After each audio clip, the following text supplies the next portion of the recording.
ইয়েমেনে মার্কিন হামলা বন্ধের ঘোষণা দিলেন প্রেসিডেন্ট ডোনাল্ড ট্রাম্প। তিনি জানিয়েছেন, ওমানের মধ্যস্থতায় ইয়েমেনের বিদ্রোহী গোষ্ঠীগুলোর সঙ্গে হওয়া সমঝোতার ভিত্তিতে যুক্তরাষ্ট্র সিদ্ধান্ত নিয়েছে তারা ইয়েমেনে আর কোনো বিমান হামলা চালাবে না। এই ঘোষণার মধ্যপ্রাচ্যের যুদ্ধ পরিস্থিতিতে নতুন একটি মোড় এসেছে।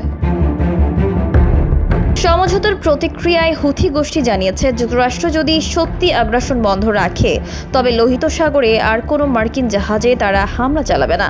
অর্থাৎ যুদ্ধবিরতির বিনিময়ে রেড সিতে অস্ত্রবিরতির একটি আনুষ্ঠানিকতা তৈরি হয়েছে।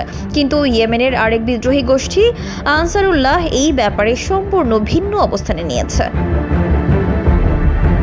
আনসারুল্লাহ গোষ্ঠীর মুখপাত্র মোহাম্মদ আব্দুস সালাম স্পষ্টভাবে জানিয়ে দিয়েছেন, তাদের ইসরায়েল বিরোধী অবস্থান কোনোভাবেই পাল্টাবে না। যুক্তরাষ্ট্রের সঙ্গে যেই সমঝোতা হয়েছে তা কেবল মার্কিন জাহাজে হামলা এবং ইয়েমেনের উপর বিমান হামলার স্থগিতাদেশের মধ্যেই সীমাবদ্ধ। গাজা নিয়ে তাদের অবস্থান বরাবরের মতোই কঠোর থাকবে।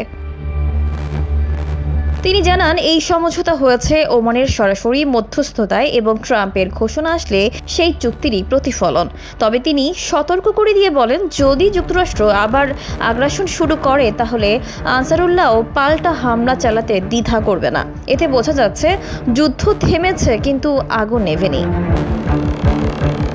2023 সালের অক্টোবর থেকে গাজা ইসরায়েলি আগ্রাসনের প্রতিবাদে ইয়েমেনের বিদ্রোহী গোষ্ঠীগুলো একের পর এক সামরিক পদক্ষেপ নিয়েছে। তারা ইসরায়েলগামী বাণিজ্যিক জাহাজ, ভূখণ্ড এবং সামরিক স্থাপনার একাধিক হামলা চালিয়েছে। এই সামরিক অভিযানের মধ্যেই তৈরি হয় রেড সি যুদ্ধ। এই পরিস্থিতির জবাবে যুক্তরাষ্ট্র, ব্রিটেন এবং ইসরায়েল একত্রে হুথি ও আনসারুল্লাহ অবস্থানে চালিয়েছে 1000-এরও বেশি বিমান হামলা। এক পর্যায়ে হুথিদের ছোড়া একটি সুপরিকল্পিত ক্ষেপণাস্ত্র ইসরায়েলের বেন গুরিয়ন আন্তর্জাতিক বিমানবন্দরে আঘাত হানে, যেটি প্রতিরোধে ব্যর্থ হয় ইসরায়েলি প্রতিরক্ষা ব্যবস্থা। এরপরই ইয়েমেন হুঁশিয়ারি দেয়, ইসরায়েলের যে কোনো বিমানবন্দর বা আকাশপথে প্রবেশকারী বিমান তাদের হামলার লক্ষ্যবস্তু হবে। উত্তরে ইসরায়েল আবারও ইয়েমেনের সানা আন্তর্জাতিক বিমানবন্দর সহ বিভিন্ন বেসামরিক স্থাপনার ব্যাপক বোমা বর্ষণ করে। এই পাল্টাপাল্টি অভিযানে মধ্যপ্রাচ্যের আকাশ আবারও রক্তাক্ত হয়ে ওঠে।